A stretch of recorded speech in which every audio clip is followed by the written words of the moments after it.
Fox 59 is going full throttle, as you know, for the month of May. And new today at 4, the IMS Museum is moving forward with big expansion plans. Crews broke ground today on a new restoration and event center on Polko Street.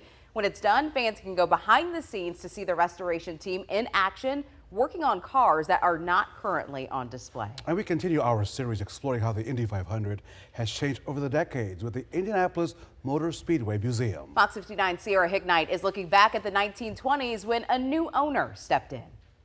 The 1920s weren't roaring at the Indianapolis Motor Speedway, they were revving. The speed started to increase over the first 2 decades. As cars gained speed, they had to lose some of their earlier features. The beginning it was stripped down passenger cars. Now quickly you had factory backed entries that were building purpose-built race cars. The idea behind the Speedway was to improve the competition against the European automotive industry. And by the 1920s, more American builders and teams found success with high-tech cars on the track. The big builder at that time was Harry Miller out of California.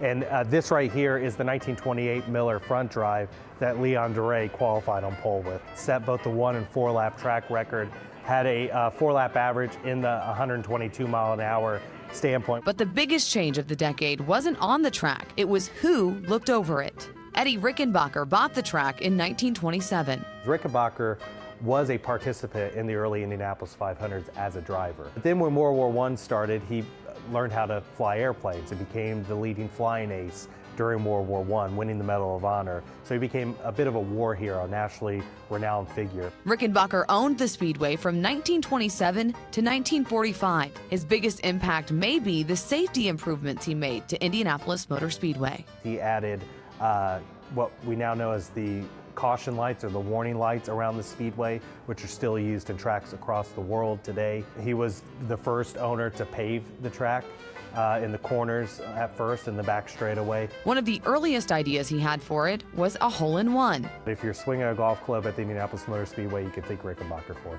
The 1920s also introduced the Indianapolis 500 to a wider fan base. The 500 has a rich tradition of broadcasting it across the world nowadays, but that dates all the way back to 1922 with the first radio coverage of the race itself. Local stations in Indianapolis began providing race updates every few hours, a trend more stations around the country began to pick up on. More than 100 years later, it still plays a pivotal role throughout the month of May through IndyCar radio. There's a lot of people, when it comes to the radio broadcast, that have it close to their heart and their experience on race day.